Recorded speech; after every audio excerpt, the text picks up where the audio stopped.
Já ouviram essa história?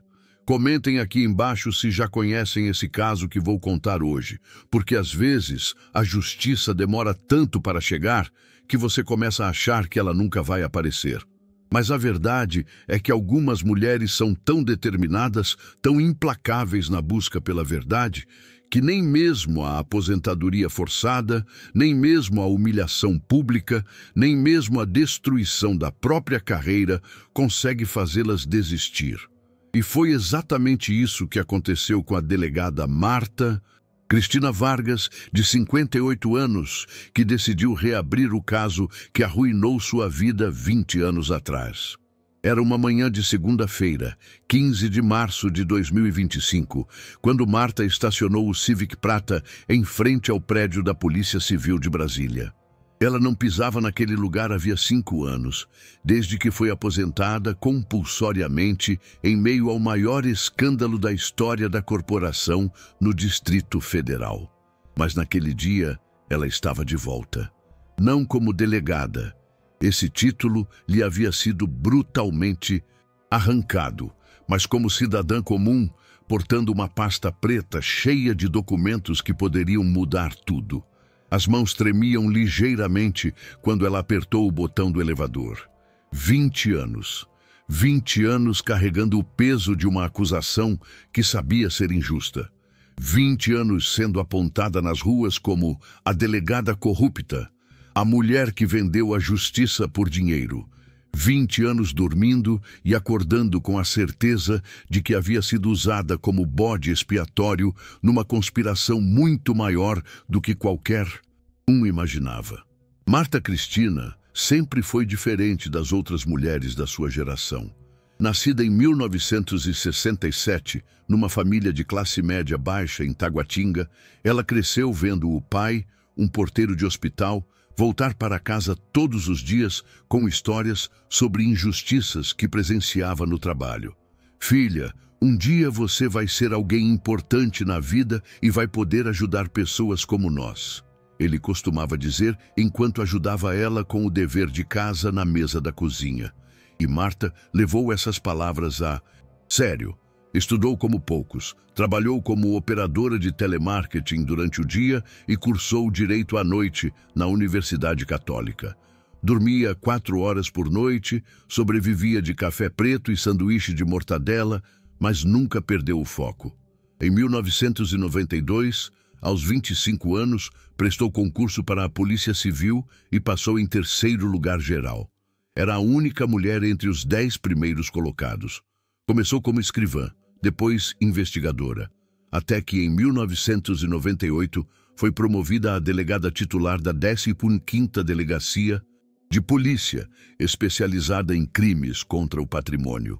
Era uma área difícil, dominada por esquemas de corrupção que vinham de décadas, mas Marta tinha a determinação de ferro que herdara do pai e a sede de justiça que havia construído ao longo de anos, vendo as desigualdades do mundo. Em 2003, ela foi designada para investigar o caso que mudaria sua vida para sempre. O assassinato do empresário Rodrigo Menezes Ferreira, dono de uma das maiores construtoras do Distrito Federal. Rodrigo havia sido encontrado morto em seu escritório com 3 tiros na cabeça, numa execução fria e calculada que tinha todas as características de acerto de contas. O que ninguém esperava, nem mesmo Marta, era que aquela investigação revelaria uma rede de corrupção que envolvia políticos, empresários, juízes e até mesmo colegas da própria Polícia Civil. Uma rede tão poderosa que, quando Marta começou a se aproximar da verdade, todas as forças do sistema se voltaram contra ela para destruí-la. Tudo começou quando Marta descobriu que Rodrigo não era apenas um empresário comum. Ele era o elo central de um esquema de lavagem de dinheiro que desviava recursos de obras públicas há mais de uma década. Contratos superfaturados, licitações fraudadas, propinas milionárias. Rodrigo sabia de tudo e mantinha registro de tudo, numa espécie de seguro de vida que acabou sendo sua sentença de morte. Delegada, isso aqui não é caso para você se meter. O delegado-geral Antônio Carvalho havia dito numa reunião, reservada no seu gabinete. Era um homem de 60 anos, gordo, que fumava charutos caros e tinha o hábito de limpar os óculos enquanto falava. O Rodrigo se meteu com gente errada, tomou o que mereceu, arquiva esse caso e toca a vida para frente. Mas Marta não era do tipo que tocava a vida para frente quando a justiça estava em jogo. Com todo o respeito, doutor Antônio, meu trabalho é investigar crimes, não arquivar casos por conveniência política. O olhar que Antônio lhe dirigiu foi gelado. Cuidado, Marta. Você ainda é nova na corporação. Tem muito o que aprender sobre como as coisas funcionam por aqui. Era uma ameaça clara, mas Marta fingiu que não entendeu. Na verdade, entendeu perfeitamente. E entendeu também que estava mexendo com pessoas muito poderosas, que não hesitariam em destruí-la se necessário. A investigação revelou que Rodrigo mantinha 2 escritórios. Um oficial, onde recebia clientes e conduzia negócios legais, e outro clandestino, num apartamento no Lago Sul, onde guardava documentos comprometedores e realizava as reuniões mais sigilosas. Foi nesse segundo escritório que Marta encontrou o tesouro. Um cofre com centenas de documentos, gravações de conversas, fotos, contratos falsos, recibos de pagamentos irregulares. Era um arquivo completo da corrupção no Distrito Federal dos últimos 15 anos. Tinha nome, data, valor, método. Políticos de todos os partidos, empresários de todos os setores, juízes de todas as instâncias. Era material suficiente para derrubar meio establishment da capital federal. Marta fotografou tudo, copiou tudo, catalogou tudo. Trabalhou sozinha durante 3 semanas, indo ao apartamento clandestino sempre de madrugada, sem avisar ninguém da corporação. Intuitivamente, sabia que não podia confiar em ninguém. O esquema era grande demais, envolvia gente demais, tinha muito dinheiro em jogo. Foi quando ela descobriu o nome do mandante do assassinato de Rodrigo. Senador Américo Salustiano, presidente da Comissão de Fiscalização e Controle do Senado Federal. Rodrigo havia ameaçado expor os negócios sujos do senador caso não recebesse uma propina de 5 milhões de reais numa nova licitação. Salustiano decidiu que era mais barato matar Rodrigo do que pagar a propina. O executor do crime era conhecido na corporação. Major Paulo Henrique Santos, da Polícia Militar, que fazia serviços extras como matador de aluguel para políticos e empresários.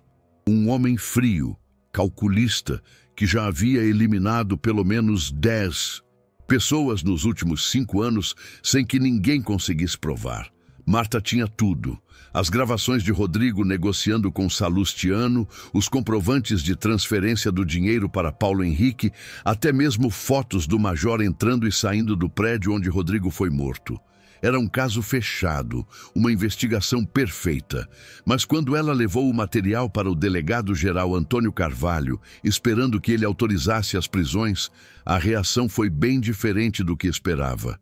Marta, você está com a cabeça quente, Antônio disse, folheando os documentos com ar de desprezo.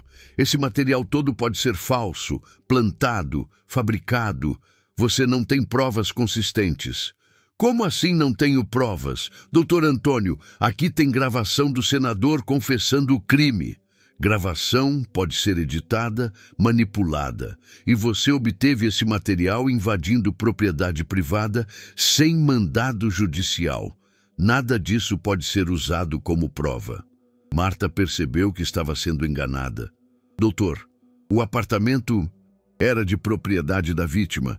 Eu tinha autorização para investigar todos os bens dele. Não tinha autorização para ficar 3 semanas copiando documentos sozinha, sem supervisão, sem testemunhas. Isso configura manipulação de evidências. A reunião durou 4 horas. Antônio usou todos os argumentos jurídicos possíveis para desqualificar o trabalho de Marta. No final, deu uma ordem direta. Você vai arquivar esse caso como latrocínio seguido de morte. Rodrigo foi morto durante um assalto que deu errado. Pronto, acabou. Eu não vou fazer isso. Você vai fazer sim, ou vai procurar outro emprego. Marta saiu daquela reunião sabendo que sua carreira estava por um fio, mas também sabendo que não podia simplesmente desistir. Não quando tinha nas mãos evidências que poderiam levar à cadeia algumas das pessoas mais poderosas do país. Decidiu levar o caso para a imprensa. Contatou Josué Marques, repórter investigativo do Correio Brasiliense, conhecido por suas reportagens sobre corrupção no governo. Marcaram um encontro num restaurante discreto no Gama, longe dos círculos de poder de Brasília. Delegada, isso aqui é dinamite pura, Josué disse, examinando os documentos que Marta havia trazido. Se for tudo verdade, é o maior escândalo político dos últimos 20 anos. É tudo verdade. Eu tenho certeza absoluta. Mas você entende que publicar isso vai gerar uma guerra, né? Essa gente não vai ficar parada vendo a carreira dele ser destruída. Eu entendo, mas não posso ficar parada vendo assassinos e corruptos livres por causa do medo. A reportagem foi publicada numa quinta-feira, ocupando a primeira página inteira do jornal. O título era devastador. Senador mandou matar empresário para esconder esquema de corrupção. As evidências eram apresentadas de forma detalhada, com fotos dos documentos, transcrições das gravações, cronologia completa dos fatos. A repercussão foi imediata e violenta. No mesmo dia, senador Américo Salustiano deu uma entrevista coletiva negando todas as acusações e anunciando que processaria o jornal por calúnia e difamação. Major Paulo Henrique simplesmente desapareceu. Pediu licença médica e sumiu da cidade. Mas a reação mais brutal veio de dentro da própria Polícia Civil. Na sexta-feira de manhã, Marta foi convocada para uma reunião extraordinária com o secretário de Segurança Pública, o corregedor-geral da Polícia Civil e uma comissão de 5 delegados. Delegada Marta Cristina Vargas. O corregedor leu de um papel.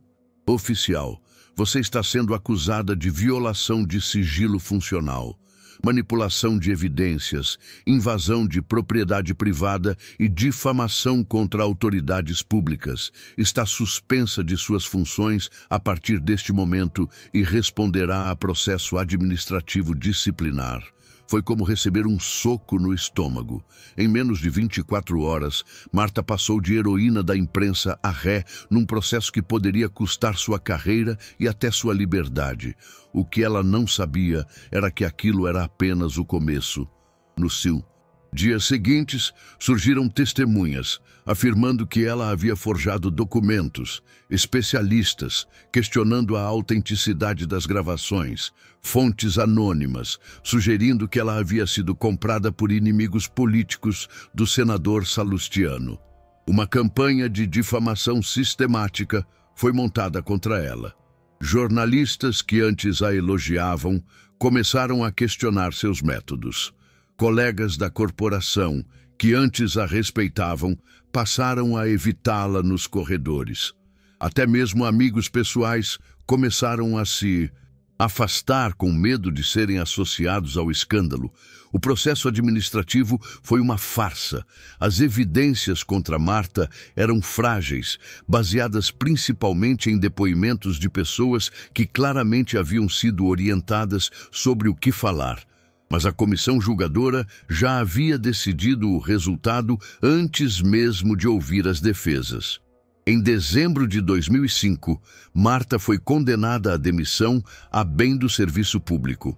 A sentença dizia que ela havia violado gravemente os princípios da administração pública, comprometendo a credibilidade da instituição policial.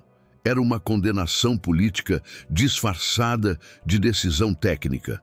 Ela recorreu à justiça, contratou advogados, lutou por todos os meios legais. Mas o poder do sistema era maior que sua determinação individual. Em 2008, o Tribunal de Justiça negou seu último recurso. Em 2010, foi aposentada compulsoriamente com proventos proporcionais ao tempo de serviço. Em 2015, perdeu até mesmo a aposentadoria quando um novo processo administrativo determinou que ela não tinha direito a receber nenhum benefício do Estado. Durante todos esses anos, Marta nunca parou de investigar.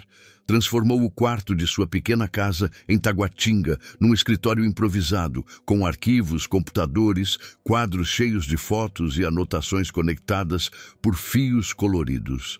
Parecia o escritório de um detetive particular ou de uma pessoa obcecada, dependendo do ponto de vista. Ela descobriu que senador Américo Salustiano não havia sido investigado por nenhum órgão oficial.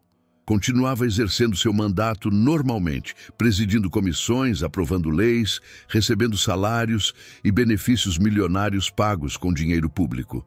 Major Paulo Henrique havia se transferido para Goiás e continuava na ativa, promovido inclusive a tenente-coronel.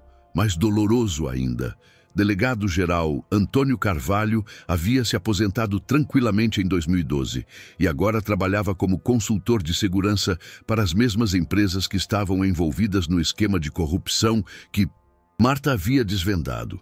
Todos os criminosos estavam livres, prósperos, seguindo suas vidas normalmente. A única pessoa punida havia sido ela. A única pessoa que tentou fazer justiça. Mas em 2020, algo mudou. Marta começou a receber ligações anônimas de pessoas que se identificavam como fontes da corporação e diziam ter informações sobre o caso Rodrigo Menezes. Sempre ligavam de números bloqueados, sempre falavam pouco, sempre marcavam encontros em lugares públicos e movimentados.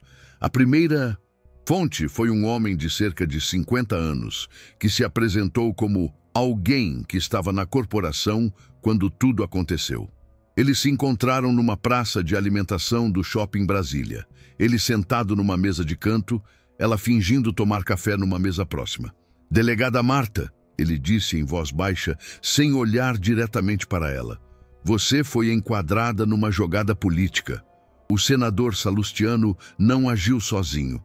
Tinha pelo menos mais 10 pessoas envolvidas na decisão de eliminá-la. Quem são essas pessoas?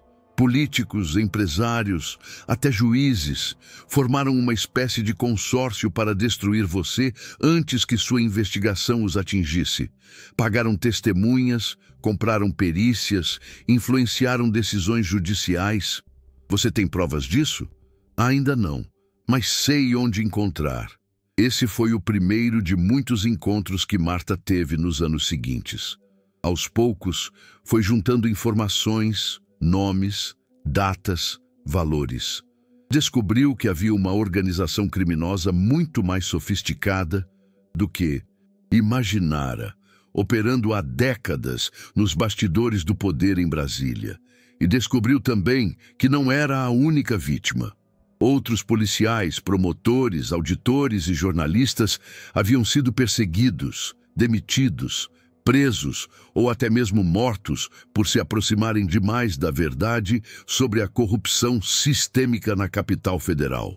Em janeiro de 2025, Marta finalmente conseguiu acesso ao arquivo completo da organização criminosa. Uma fonte que se identificou apenas como X lhe entregou um pendrive com mais de 10.000 documentos, incluindo planilhas de pagamentos irregulares, atas de reuniões secretas, e-mails comprometedores e até mesmo gravações de conversas sobre como eliminar investigadores incômodos. Era exatamente o que ela precisava para provar sua inocência e incriminar os verdadeiros culpados. Mas agora ela não era mais delegada. Não tinha mais autoridade para prender ninguém. Não tinha mais acesso aos sistemas policiais.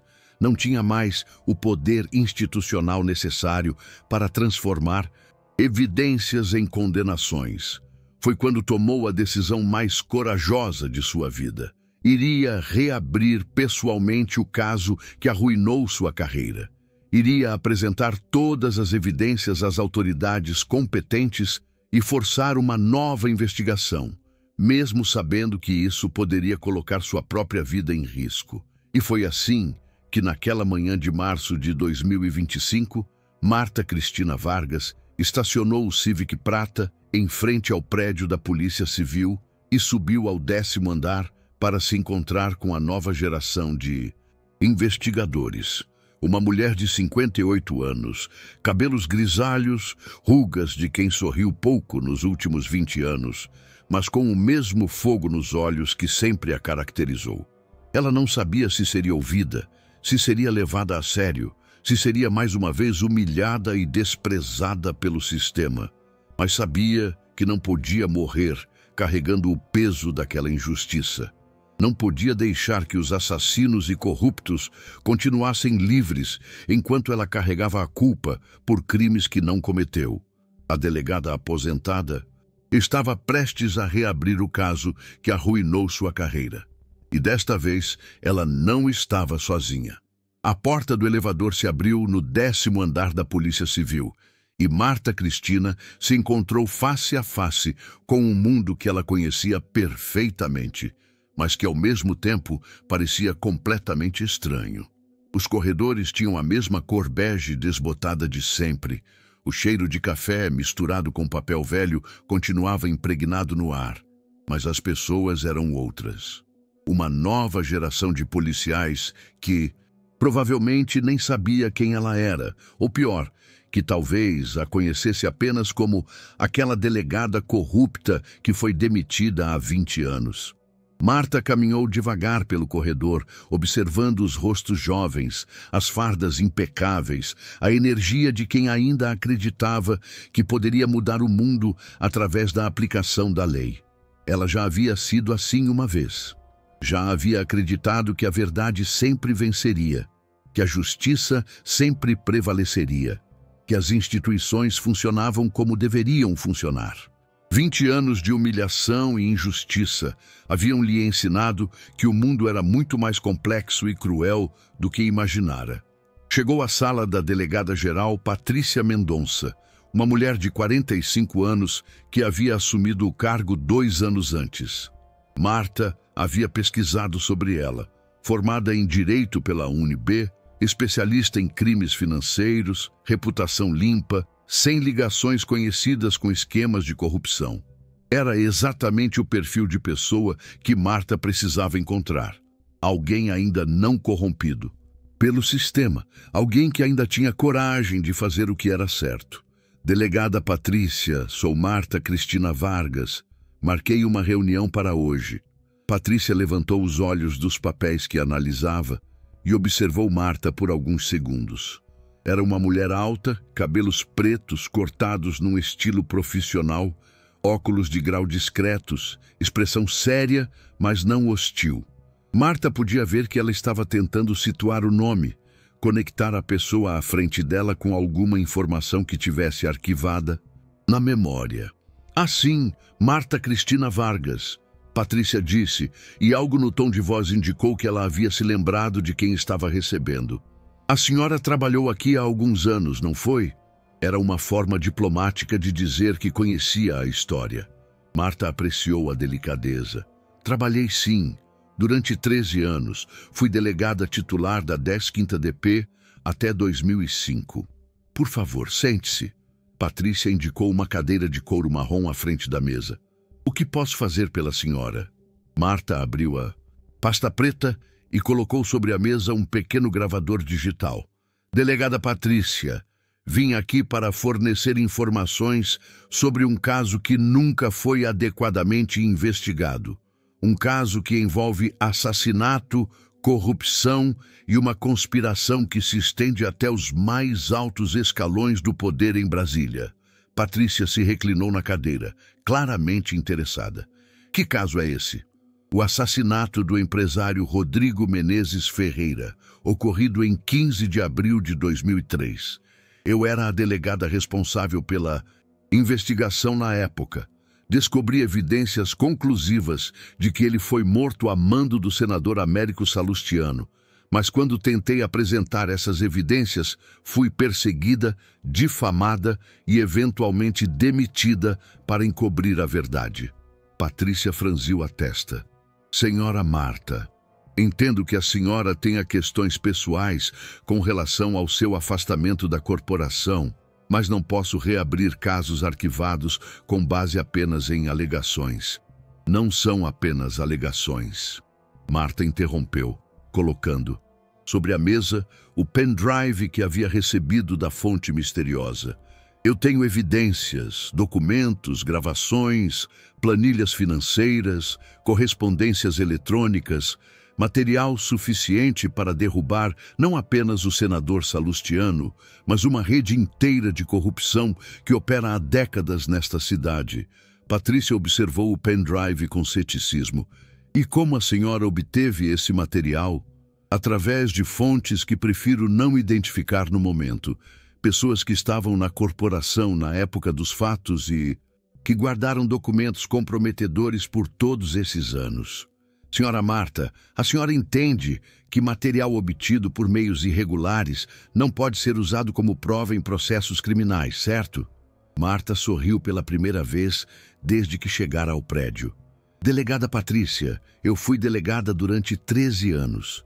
Sei perfeitamente como funciona o processo penal.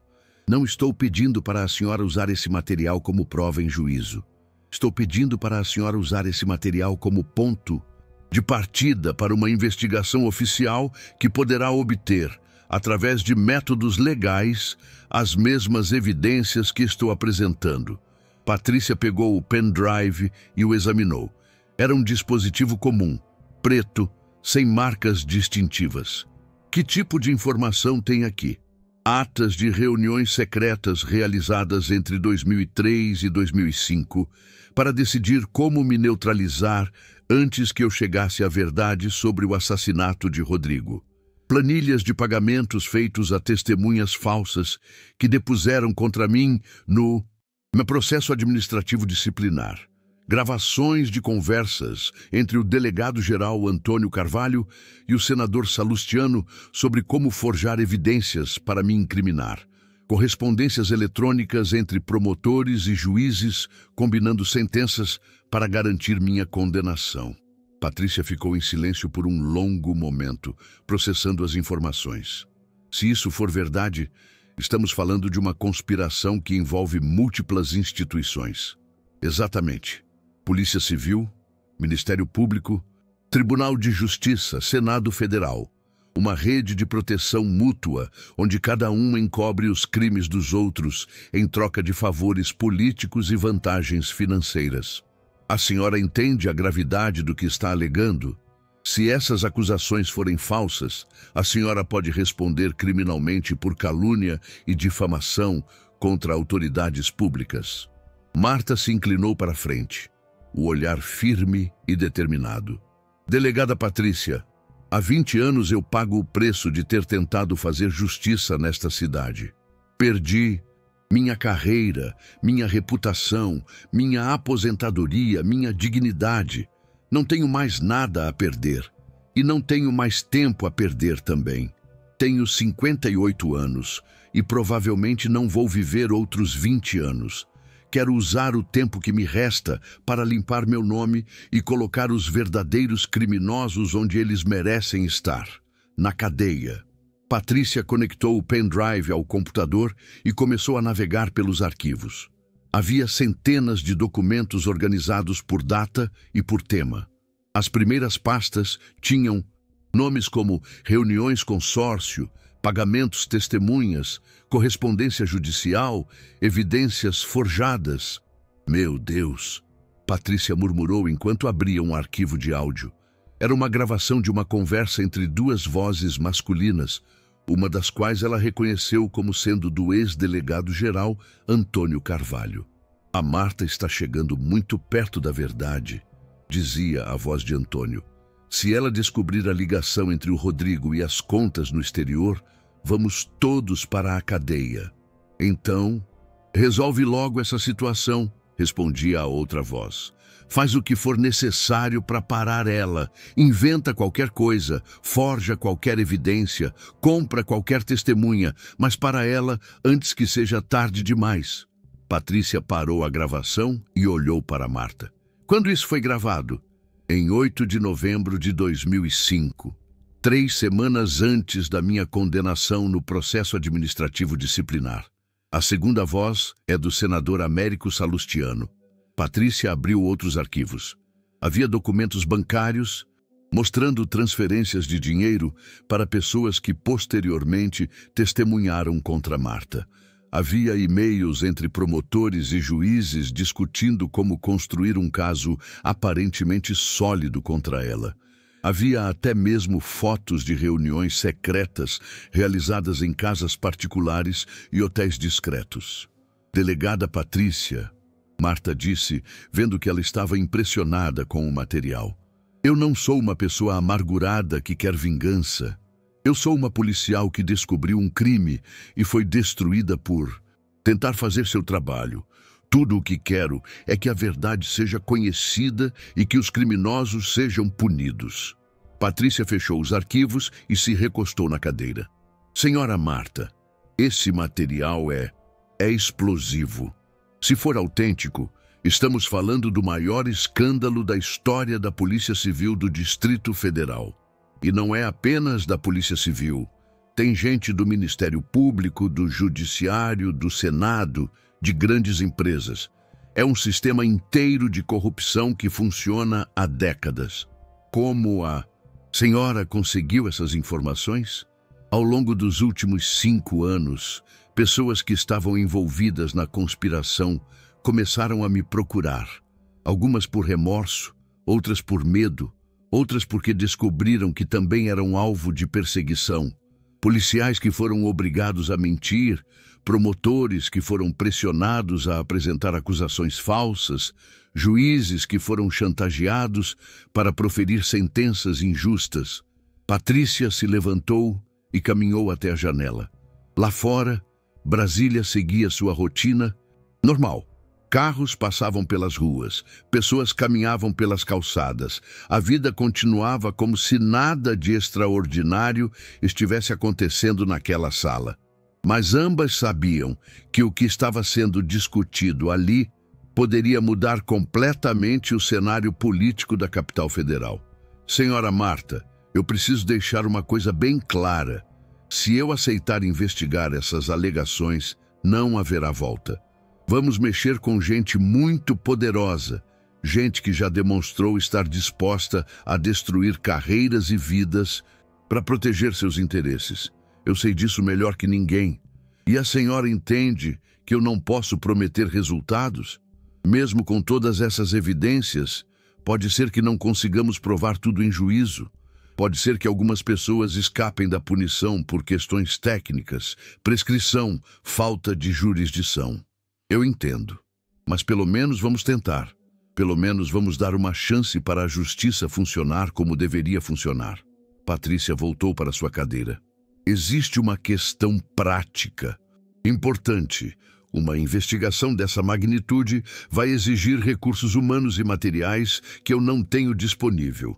Vamos precisar de uma força-tarefa especializada com delegados, investigadores e peritos de confiança absoluta. Eu posso ajudar com isso. Durante todos esses anos, mantive contato com policiais íntegros que saíram da corporação por não conseguirem mais trabalhar num ambiente corrompido.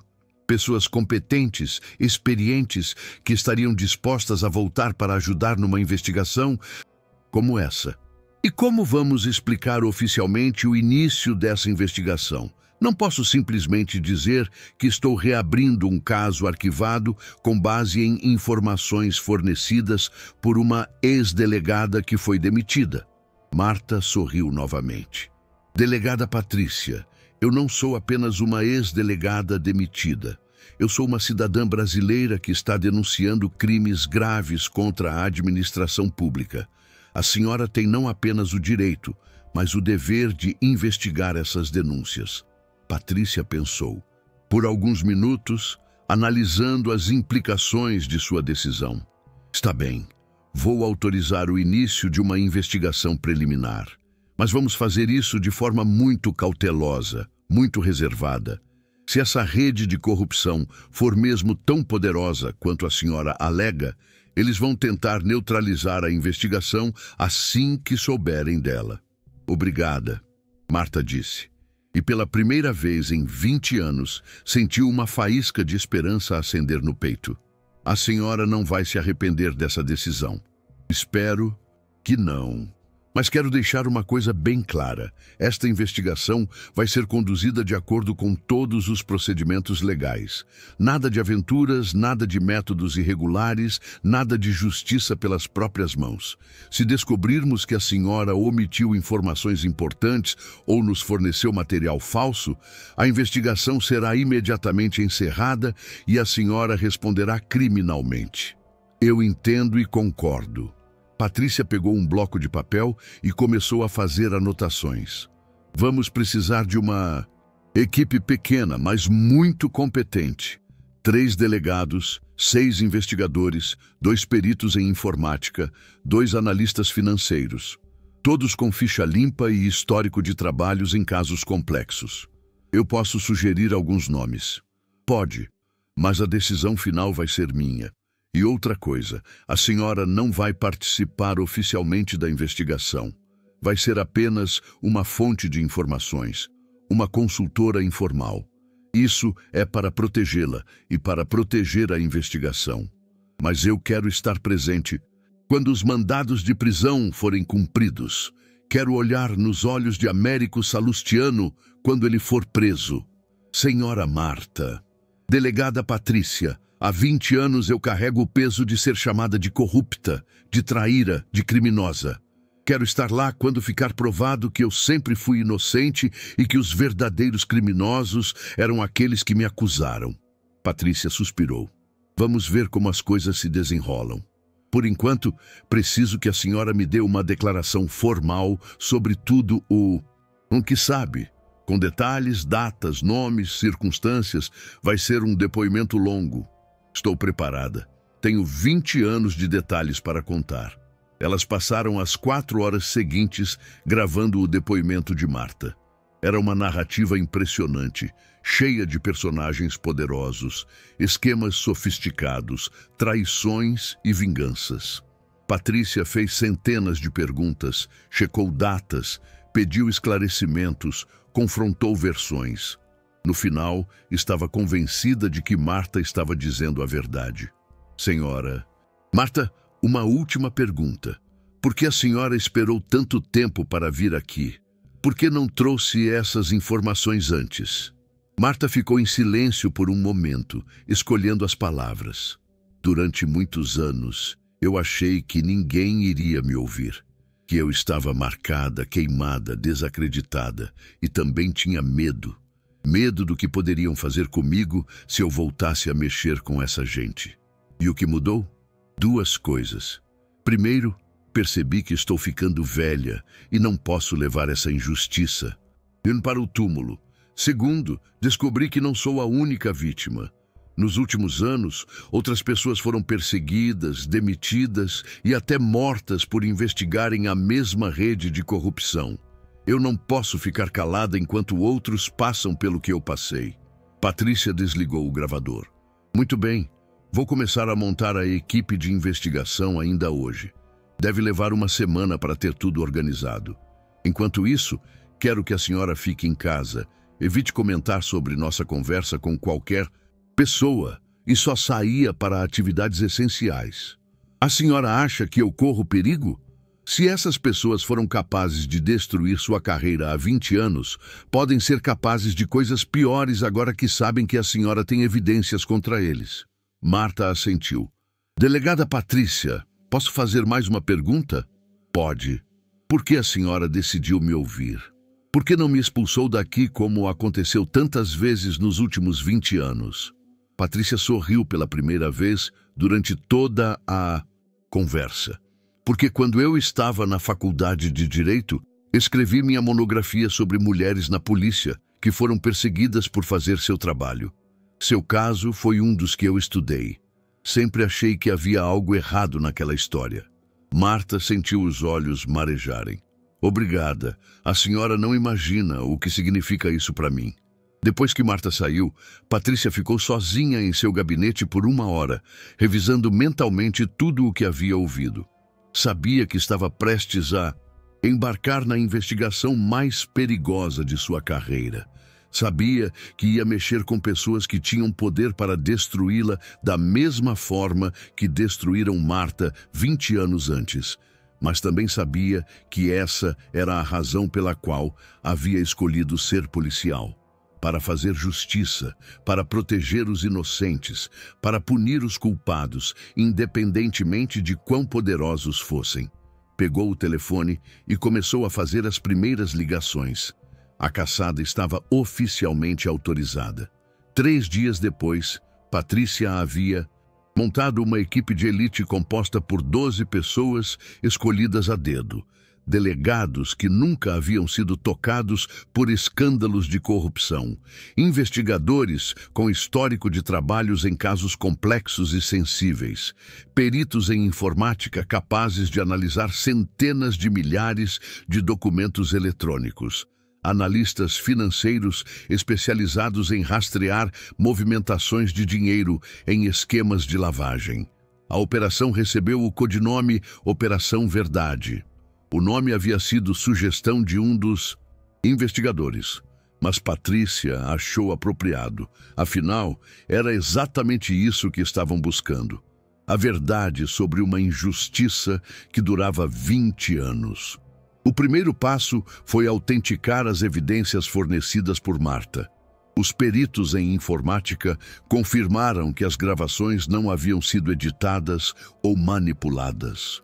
Os analistas financeiros cruzaram as informações dos documentos com registros bancários oficiais e encontraram correspondências perfeitas. Os investigadores confrontaram depoimentos antigos com as novas evidências e descobriram contradições que indicavam perjúrio sistemático. Tudo estava se confirmando. Marta havia sido vítima de uma conspiração real, documentada, provável. No 10º dia da investigação, Patrícia recebeu uma ligação que mudou tudo. Delegada Patrícia, é o delegado Carlos Henrique da Corregedoria Geral. Preciso falar com a senhora urgentemente. Carlos Henrique era um homem conhecido pela rigidez, pela honestidade inabalável e pelo histórico de investigações internas que sempre resultavam em punições severas para policiais corruptos. Se ele estava ligando, era porque havia descoberto algo importante. Delegado Carlos, o que aconteceu? Senhora, soube que a senhora está conduzindo uma investigação sobre fatos ocorridos há 20 anos, envolvendo a ex-delegada Marta Cristina Vargas. Patrícia sentiu um arrepio. A investigação estava sendo conduzida em absoluto sigilo. Como Carlos havia descoberto? Quem lhe disse isso? Isso não importa. Agora, o que importa é que preciso contar para a senhora algumas coisas que podem mudar completamente o rumo dessa investigação. Eles se encontraram 1 hora depois, num café discreto no setor bancário sul. Carlos era um homem de 55 anos, cabelos grisalhos, expressão sempre séria, reputação ilibada de 30 anos de carreira. Quando Patrícia chegou, ele já estava sentado numa mesa de canto, com uma pasta marrom ao lado. Delegada Patrícia, antes de mais nada, quero que saiba que sempre respeitei seu trabalho. A senhora é uma das poucas pessoas nesta corporação em quem ainda confio plenamente. Obrigada, delegado Carlos. Por isso vou lhe contar algo que guardei em segredo por 20 anos. Algo que pode custar minha própria carreira, mas que precisa ser dito. Ele abriu a pasta e tirou vários documentos. Em 2005, eu era delegado da Corregedoria, responsável pelo processo administrativo disciplinar de Marta Cristina Vargas. Conduzi aquela investigação, ouvi as testemunhas, analisei as evidências, redigi o relatório final que recomendava a demissão dela. Patrícia se inclinou para a frente. Continue. Mas eu não conduzi aquela investigação livremente. Recebi ordens diretas do delegado-geral Antônio Carvalho para chegar a uma conclusão específica, que Marta havia manipulado evidências e forjado documentos. Independentemente do que eu descobrisse durante a investigação, o resultado já estava decidido. O senhor tem provas disso? Carlos mostrou um documento. Esta é uma ordem de serviço assinada pelo próprio Antônio Carvalho, determinando que eu deveria conduzir o processo de forma a garantir a neutralização definitiva da delegada Marta Cristina Vargas como ameaça aos interesses institucionais. Meu Deus, e tem mais. Todas as testemunhas que depuseram contra Marta foram previamente instruídas sobre o que deveriam falar. Eu tenho gravações dessas instruções feitas sem o conhecimento de Antônio Carvalho. Por que o senhor guardou esse material por tanto tempo? Carlos suspirou. Por covardia, por medo, por saber que se eu denunciasse o esquema, seria destruído da mesma forma que Marta foi. Mas também porque esperava que um dia surgisse uma oportunidade de corrigir essa injustiça. E por que está me contando isso agora? Porque soube que Marta voltou. Soube que ela trouxe evidências novas. E percebi que esta pode ser a única chance de consertar o que foi feito de errado há 20 anos. Patrícia examinou os documentos. Era material explosivo, que comprovava definitivamente que Marta havia sido vítima de uma armação. Delegado Carlos, o senhor entende que isso muda completamente nossa investigação?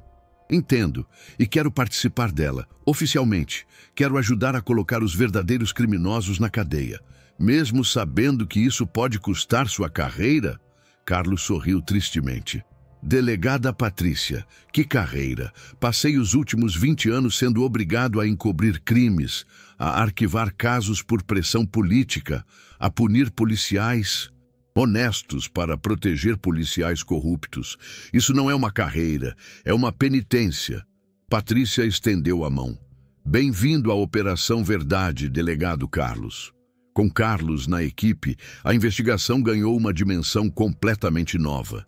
Ele tinha acesso a arquivos internos da Corregedoria, conhecia os bastidores de dezenas de casos arquivados por pressão política, sabia identificar os policiais que ainda eram íntegros e os que haviam sido corrompidos pelo sistema. Mais importante ainda, Carlos conhecia pessoalmente quase todos os envolvidos na conspiração contra Marta. Sabia seus pontos fracos, suas rotinas, seus medos. Era uma fonte de informações inestimável. A investigação revelou que a rede de corrupção era ainda maior do que Marta havia imaginado. Não se limitava ao assassinato de Rodrigo Menezes. Envolvia dezenas de outros crimes. Assassinatos de jornalistas investigativos, desaparecimento de testemunhas, manipulação de licitações públicas, lavagem de dinheiro em paraísos fiscais. Senador Américo Salustiano não era apenas um político corrupto, era o líder de uma organização criminosa que operava há mais de 30 anos, com ramificações em todo o país. Rodrigo Menezes havia sido apenas uma das muitas pessoas eliminadas por ameaçar expor o esquema. E Marta havia sido apenas uma das muitas pessoas destruídas por chegar perto demais da verdade. Mas agora, finalmente, a verdade estava vindo à tona. 2 meses depois da primeira conversa entre Marta e Patrícia, a BC5, Operação Verdade, havia se transformado na maior investigação sobre corrupção já conduzida na história da Polícia Civil do Distrito Federal. A equipe havia crescido para 50 pessoas, incluindo delegados federais, promotores do Ministério Público Federal, auditores da Receita Federal e analistas da Unidade de Inteligência Financeira. O que começou como a investigação de um único assassinato havia se desdobrado numa complexa trama que envolvia centenas de crimes cometidos ao longo de 3 décadas. A organização criminosa liderada pelo senador Américo Salustiano era responsável por assassinatos, sequestros, lavagem de dinheiro, tráfico de drogas, venda de sentenças judiciais, manipulação de licitações públicas e desvio de verbas federais. O dinheiro movimentado pelo esquema chegava a 15 bilhões de reais. Era uma cifra astronômica que colocava a organização de Salustiano entre as maiores empresas criminosas do mundo. Eles tinham contas em bancos de 15 países diferentes. Empresas fantasma em paraísos fiscais, imóveis de luxo espalhados por 3 continentes. Mais chocante ainda, a organização havia penetrado em todas as esferas do poder público. Tinham juízes no Supremo Tribunal Federal, senadores em pelo menos 6 partidos políticos diferentes, governadores em 4 estados, delegados federais, promotores de justiça, auditores fiscais, até mesmo militares de alta patente das Forças Armadas. Era um estado paralelo funcionando dentro do estado oficial, com suas próprias leis, seus próprios tribunais, sua própria polícia. E durante 30 anos, ninguém havia conseguido detê-los, porque qualquer investigador que se aproximasse da verdade era rapidamente neutralizado. Marta havia sido apenas uma das vítimas. Nos últimos 30 anos, pelo menos 40 policiais, promotores, auditores e jornalistas haviam sido mortos, demitidos, presos ou forçados ao exílio por investigarem a organização de Salustiano. Era um cemitério de carreiras destruídas e vidas perdidas em nome da sede insaciável de poder e dinheiro. Mas agora, finalmente, a maré havia virado. A Operação Verdade havia conseguido reunir evidências suficientes para derrubar toda a estrutura criminosa. Tinham gravações, documentos, movimentações bancárias, depoimentos de réus colaboradores, perícias técnicas irrefutáveis. Em 15 de junho de 2025, exatamente 22 anos e 2 meses após o assassinato de Rodrigo Menezes Ferreira, a Polícia Federal deflagrou a maior operação contra corrupção da história do Brasil. Foram mobilizados 2.000 agentes em 15 estados e no Distrito Federal, 208 mandados de prisão, 450 mandados de busca e apreensão, bloqueio de 8 bilhões de reais em contas bancárias. O codinome da operação era Operação Marta Cristina, uma homenagem à mulher corajosa que havia resistido 20 anos de humilhação e perseguição para chegar àquele momento. Marta estava na sala de comando da operação, no complexo da Polícia Federal em Brasília, acompanhando em tempo real o cumprimento dos mandados. Ao seu lado, delegada Patrícia coordenava as equipes espalhadas pelo país através de um sofisticado sistema de comunicação digital. Delegado Carlos Henrique comandava um grupo especial responsável pela prisão dos alvos mais importantes. Às 6 da manhã, horário de Brasília, as equipes começaram a se movimentar simultaneamente. O primeiro alvo foi Major Paulo Henrique Santos, agora tenente-coronel aposentado da Polícia Militar de Goiás. Foi preso em casa, em Goiânia, ainda de pijama na frente da esposa e dos 2 filhos adolescentes. Não resistiu, não tentou fugir. Depois de 20 anos vivendo como um homem livre, havia se acostumado com a impunidade. O segundo foi ex-delegado-geral Antônio Carvalho, encontrado numa mansão em Alphaville, São Paulo, onde morava desde que saíra da Polícia Civil. Tentou subornar os agentes que foram prendê-lo, oferecendo 2 milhões de reais em dinheiro vivo que tinha num cofre, no escritório. A proposta foi gravada e se tornaria mais uma evidência contra ele. O terceiro foi senador Américo Salustiano, o mandante intelectual de toda a organização criminosa. Estava no seu gabinete no Senado Federal quando a equipe chegou. Tinha 73 anos, cabelos completamente brancos, um ar de autoridade que havia cultivado durante 5 décadas de vida pública. Quando viu os agentes entrarem no gabinete, sorriu com desdém. "Vocês sabem quem eu sou?" Foi a primeira coisa que disse. Eu sou senador da República há 24 anos. Tenho imunidade parlamentar. Vocês não podem me prender. Delegado Carlos Henrique se aproximou dele com as algemas na mão. Senador Américo Salustiano, o senhor está preso pelos crimes de homicídio qualificado, organização criminosa, lavagem de dinheiro, corrupção ativa e passiva e formação de quadrilha. O senhor tem o direito de permanecer calado. Qualquer coisa que disser poderá ser usada contra o senhor. Isso é um absurdo, uma perseguição política. Vocês vão pagar caro por isso. Mas as algemas já estavam em seus punhos. Pela primeira vez em 50 anos, Américo Salustiano não tinha mais poder para ameaçar ninguém. Ao longo do dia, foram presos 43 políticos, incluindo 2 governadores, 8 senadores, 15 deputados federais, 18 deputados estaduais. Foram presos 26 empresários, incluindo donos de algumas das maiores construtoras do país. Foram presos 19 juízes e desembargadores, 31 promotores e procuradores, 57 policiais civis e militares. Era um terremoto institucional sem precedentes na história do Brasil.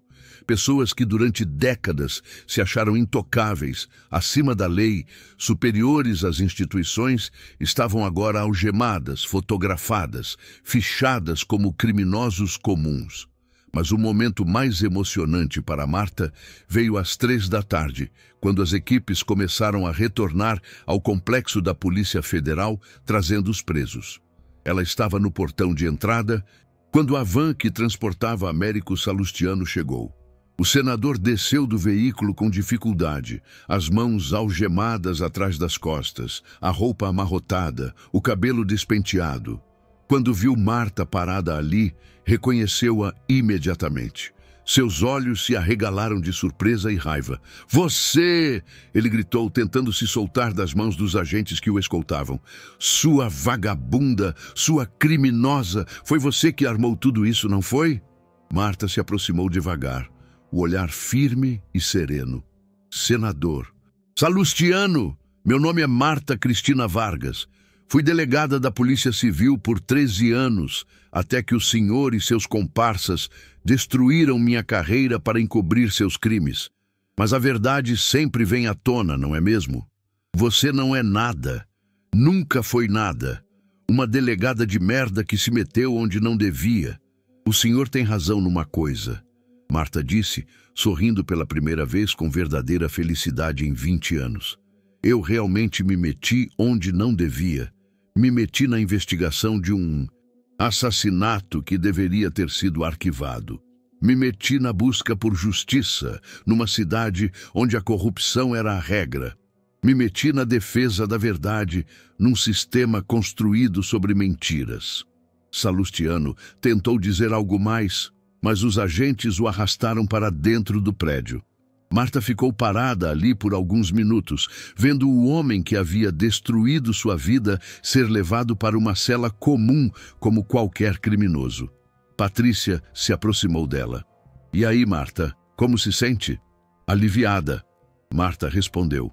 Pela primeira vez em 20 anos, completamente aliviada. Os julgamentos começaram 6 meses depois. A Operação Marta Cristina havia produzido evidências tão sólidas, tão abundantes, que a maioria dos réus optou por fazer acordos de delação premiada. Preferiram contar tudo o que sabiam em troca de penas menores do que arriscar ser condenados às penas máximas. Américo Salustiano foi o único que se recusou a colaborar. Manteve até o fim a postura arrogante de quem se achava acima da lei. Foi julgado por um tribunal do júri popular e condenado a 48 anos de prisão por homicídio qualificado. Depois, em processos separados, recebeu mais 120 anos por organização criminosa, lavagem de dinheiro e corrupção. Major Paulo Henrique foi condenado a 25 anos por homicídio qualificado e organização criminosa. Ex-delegado-geral Antônio Carvalho recebeu 18 anos por corrupção passiva, prevaricação e formação de quadrilha. No total, 208 pessoas foram condenadas. Os valores recuperados chegaram a 5 bilhões de reais, que foram destinados a programas sociais e de combate à pobreza. As empresas envolvidas no esquema perderam suas licenças e foram fechadas. Mas para Marta, a verdadeira vitória não foi financeira nem jurídica. Foi moral.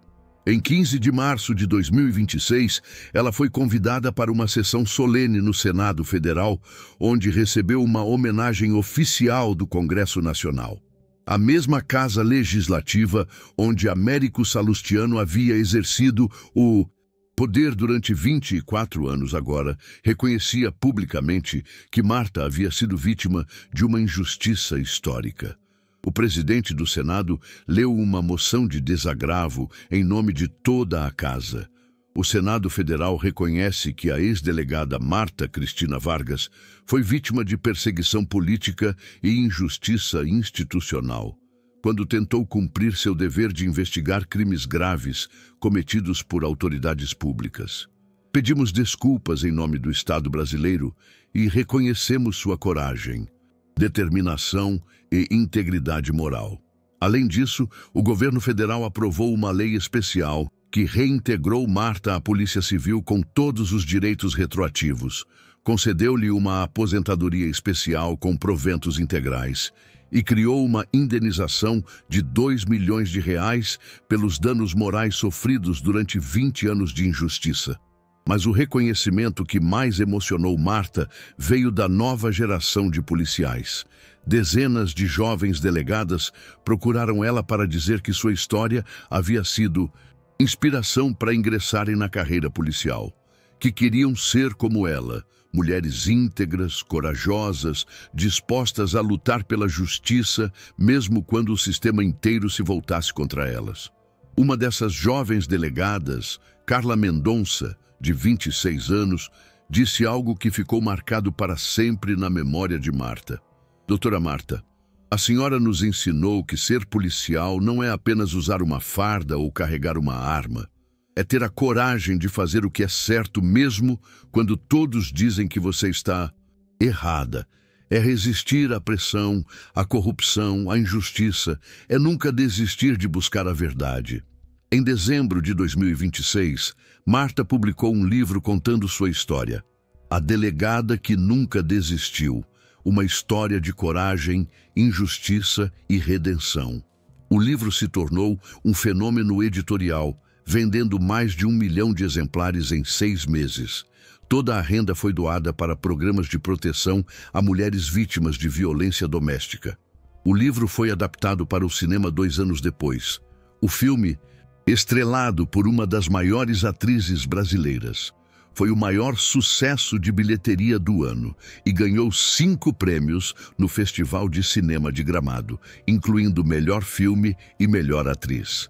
Mas para Marta, o mais importante era que sua história estava servindo de inspiração para outras mulheres que enfrentavam injustiças em suas vidas. Ela recebia centenas de cartas de mulheres de todo o Brasil contando suas próprias lutas, suas próprias resistências, suas próprias vitórias.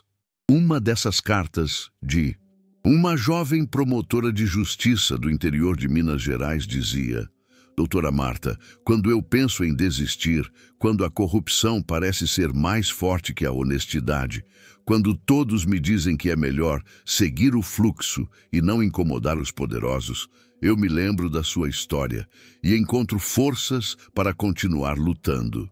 Em 2028, aos 61 anos, Marta foi convidada para dar uma palestra na Academia Nacional de Polícia, em Brasília, para uma turma de 200 novos delegados da Polícia Federal. Era a primeira vez que ela voltava àquele ambiente desde sua aposentadoria forçada 23 anos antes. O auditório estava completamente lotado. Além dos 200 formandos, havia centenas de policiais veteranos, promotores, juízes, jornalistas, estudantes de direito. Todos queriam ouvir a mulher que havia se tornado símbolo da luta contra a corrupção no Brasil. Marta subiu no palco vestindo um terno azul marinho impecável. Os cabelos grisalhos, cortados num estilo elegante, a postura ereta e confiante de quem sabia exatamente quem era e o que representava. Quando começou a falar, sua voz ecoou firme e clara pelo auditório silencioso.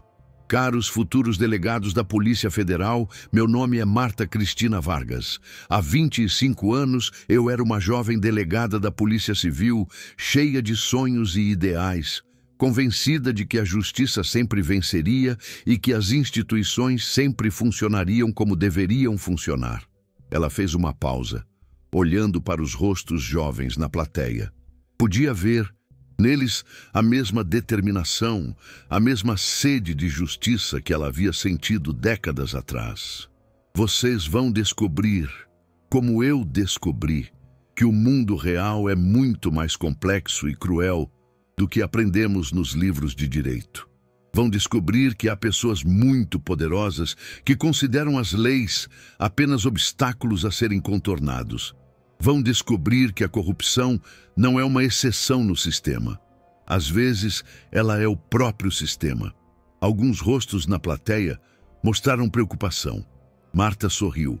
Mas também vão descobrir algo muito importante. Que cada um de vocês tem o poder de fazer a diferença. Que uma pessoa íntegra, corajosa, determinada, pode derrubar impérios inteiros de corrupção. Que a verdade, por mais que demora para aparecer, sempre aparece. Ela abriu uma pasta e tirou uma foto amarelada. Era a foto dela mesma aos 36 anos, quando foi demitida da Polícia Civil. Esta sou eu em dezembro de 2005. Uma mulher humilhada, perseguida, destruída profissionalmente por ter tentado fazer seu trabalho.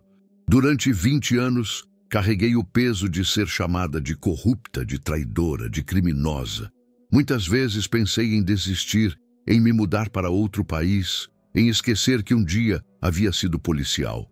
Marta guardou a foto e tirou outra, recente, onde aparecia ao lado de Patrícia e Carlos no dia da deflagração da Operação Marta Cristina. E esta sou eu em junho de 2025. Uma mulher reabilitada, respeitada, que conseguiu provar sua inocência e colocar os verdadeiros criminosos na cadeia. Uma mulher que descobriu que a paciência é uma virtude, que a persistência é uma arma e que a dignidade é algo que ninguém pode tirar de você a não ser você mesma. O auditório explodiu em aplausos. Marta esperou o silêncio voltar. A lição que quero deixar para vocês é simples. Nunca desistam de fazer o que é certo, mesmo quando todos disserem que vocês estão errados. Mesmo quando o sistema inteiro se voltar contra vocês. Mesmo quando parecer que a luta é impossível de vencer.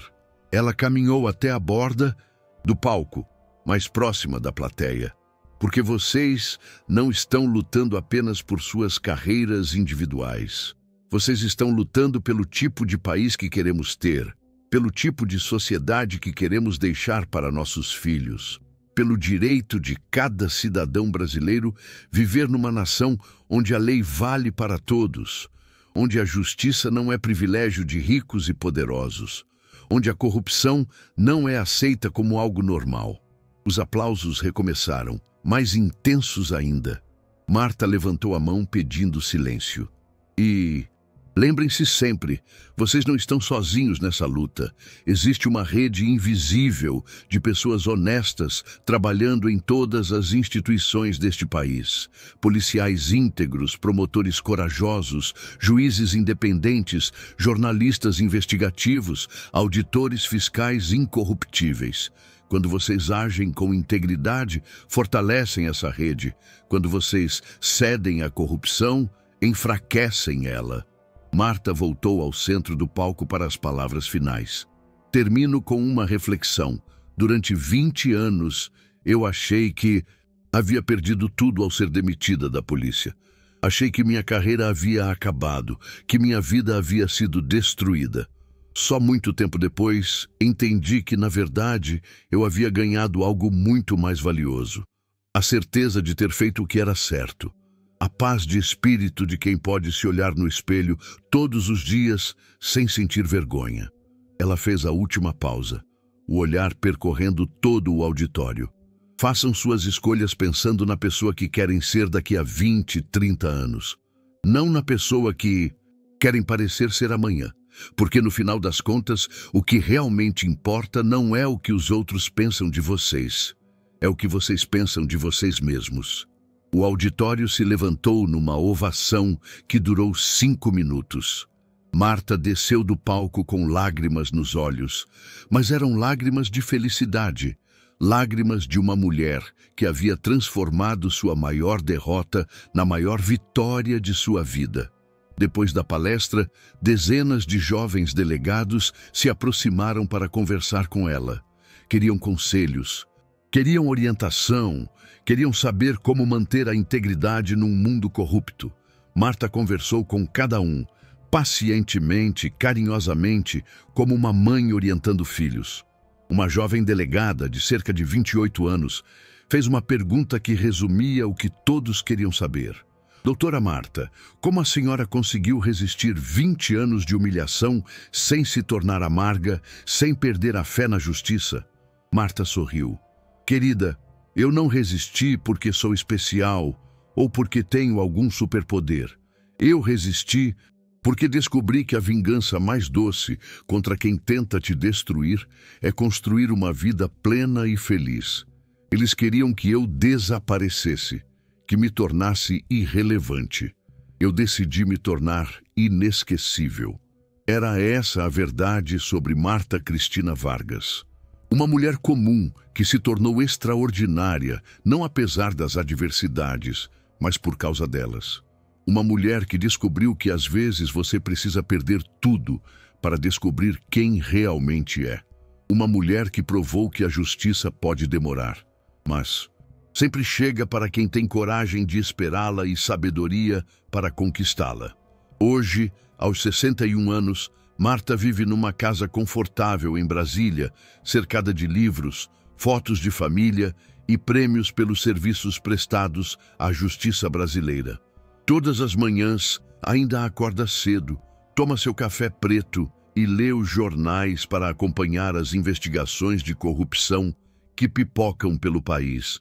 E sempre que vê uma notícia sobre algum policial corajoso enfrentando poderosos corruptos, sempre que lê sobre alguma promotora destemida denunciando esquemas milionários, sempre que ouve falar de algum juiz íntegro condenando políticos influentes, Marta sorri e pensa: a semente está germinando, porque ela sabe que sua verdadeira vitória não foi colocar Américo Salustiano na cadeia. Foi inspirar uma geração de policiais, promotores e juízes a nunca desistir de lutar pela justiça. Foi provar que uma mulher determinada pode mudar a história de um país inteiro. A delegada aposentada reabriu o caso que arruinou sua carreira. E no processo, ela não apenas recuperou sua dignidade, ela recuperou a dignidade de todas as mulheres que um dia foram desacreditadas por fazer o que era certo. E agora, queridos ouvintes, vocês conhecem a história completa de uma das mulheres mais corajosas da história da polícia brasileira. Comentem aqui embaixo. Vocês acreditam que vale a pena lutar pela justiça, mesmo quando tudo parece perdido? Porque histórias como a de Marta nos lembram que a coragem de uma pessoa pode iluminar a escuridão de uma sociedade inteira. A justiça pode demorar 20 anos para chegar, mas quando chega, ela chega completa.